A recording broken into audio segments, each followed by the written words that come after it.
Good evening, Cop Talkers. I hope everyone is well. So, 24 hours after the last game of the season, Liverpool 2, Wolves nil.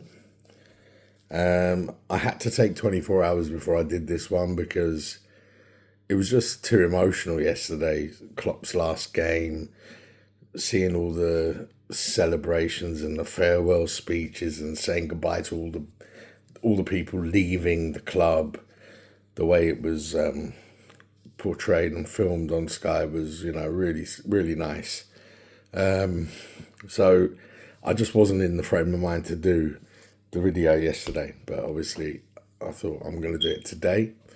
And I'm going to do another video about what Klopp means to me and how I feel about him going and stuff like that, and the new manager coming in. Probably next week I'll do one then, but for now, just the post-match. So, obviously, 2-0. It was a very weird game to watch, I'm going to be honest. I mean, there was no pressure on the game. None.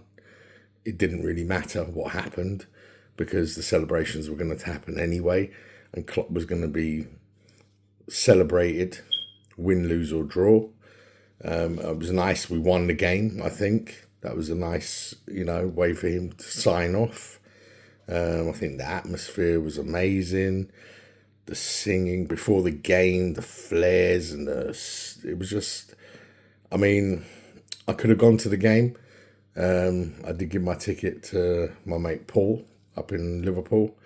I couldn't get there for a number of reasons, but I'm kind of glad in a way I didn't go because I think I've already said goodbye to Klopp at previous games I've been to this season, and it was a strange one watching that game. It felt different. It felt different. The game almost wasn't important, but looking at the game itself, I think Liverpool dominated the game. I mean, Wolves didn't really threaten much. They didn't do much. All right, they went down to 10 men. It was a bad tackle, but, I don't know whether it should have been a red or not. But listen, Wolves, and I'm going to, in another post-season kind of chat, we're going to talk about VAR. And Wolves have been the most affected by bad decisions for VAR and refereeing throughout the season. And they're probably a bit unlucky for that red card, even though it was a bad tackle. I mean, Studs, he caught McAllister badly.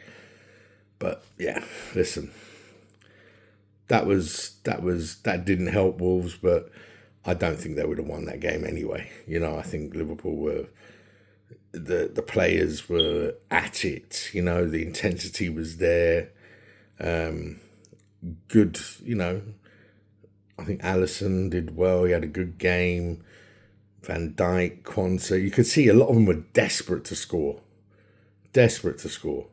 for Klopp. Harvey Elliott, he played really well.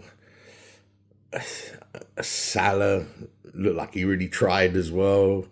It was a strange game. I mean, it's difficult to talk about the game, to be honest, with all the other stuff going around it. Good goal by McAllister, good header, and then the second goal, bit scrappy. Quansah sort of pushed it over the line, but he needed to because Salah's shot wasn't going in. The Wolves guy was going to stop that on the line, so he had to take the shot and he had to knock it in. I don't know if Salah was a bit unhappy about he didn't get the goal, but that was it. But so many chances after that. They played some good football as well, some good movement, good little triangles. And listen, it's one of the weirdest end of season games I've seen for a while with Liverpool. I mean, I remember being at the last two Wolves end of season games where we could have won the title in both of these games. And that was a very different atmosphere, very different kind of game. But yeah, this game, very strange. It did have the feeling of there was nothing to play for. Both teams, it didn't really matter.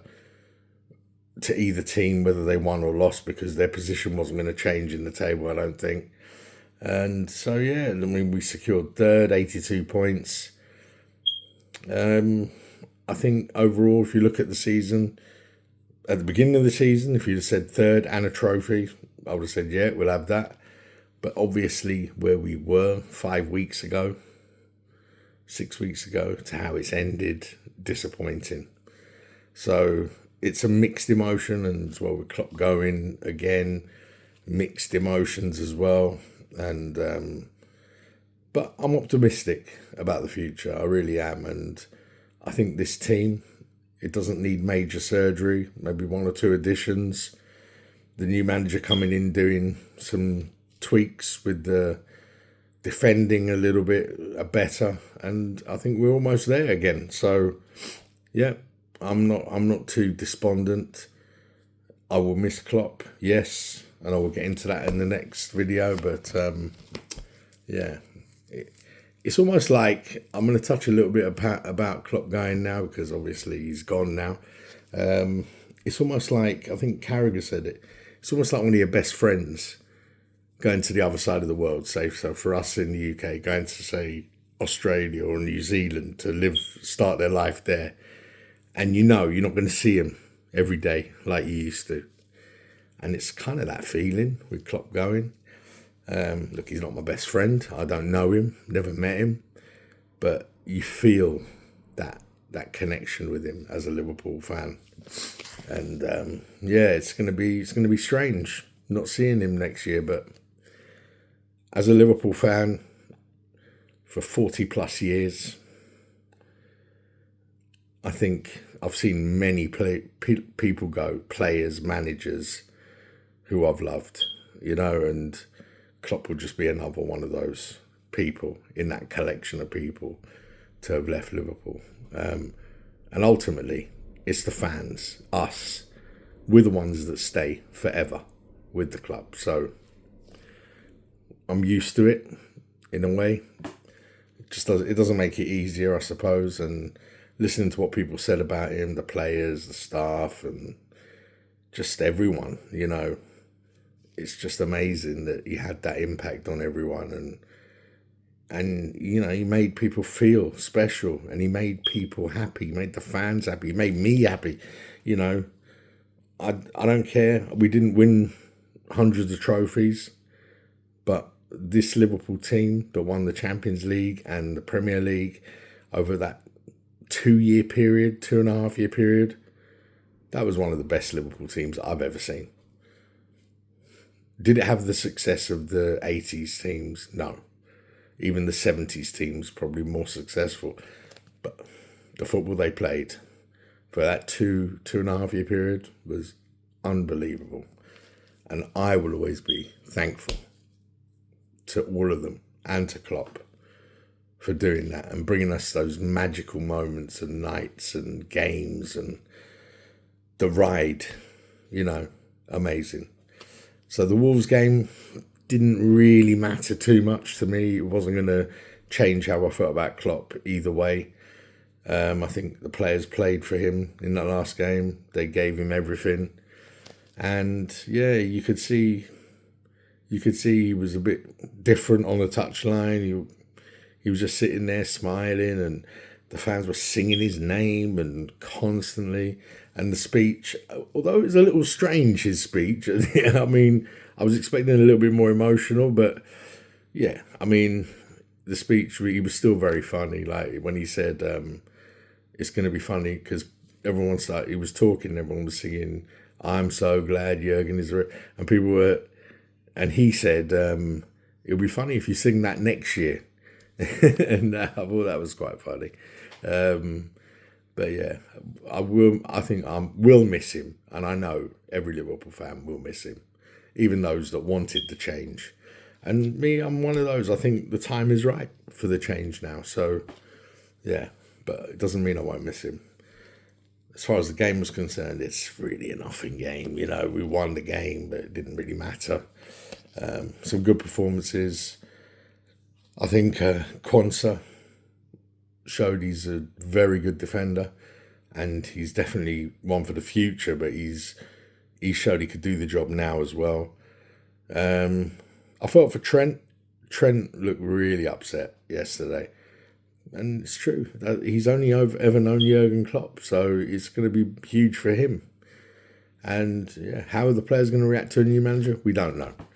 There's a lot of unknowns moving forward, but I know I'll be there next year, and I know you guys will be there as well next year.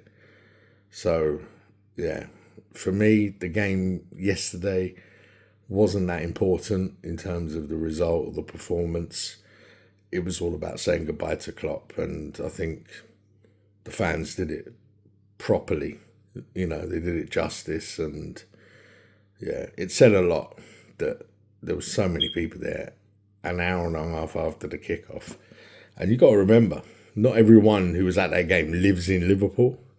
So, you know, yeah, it was amazing. And yeah, it was sad, but it was nice too. And, you know, it was a very mixed emotion day. We'll have another Cop Talk next week where we'll talk a bit more about the season, I'm going to do one on VAR itself over the summer. I'm going to talk about the new manager. What do we feel we need? So there'll be a few Cop Talks in the summer break. But it's time for us all to have a break, have a rest from football. And I know there's obviously football. There's the FA Cup final, but I'm not going to watch that. I don't really care who wins it. The Euros, I probably won't watch a lot of that, to be honest with you. So, yeah, I mean, I think it's time to have a break from football, recharge, and go again in August with all we got for Liverpool. So, I'm going to end this Cop Talk by saying thank you to Klopp. He probably won't see this, but my message to him is, I'm very grateful for you. And I knew from the moment you walked into the club and that first interview you gave, I said to my friends, I said, you know what? If we're not successful with this guy, I don't see how we're ever going to be successful again. And he didn't disappoint. So, thank you, Jurgen. Thank you for everything. And I wish you well. I wish you health and happiness and success in whatever you choose to do in the future. And I will see all of you on the next video. So stay well, look after yourselves and your families, and we'll talk again soon.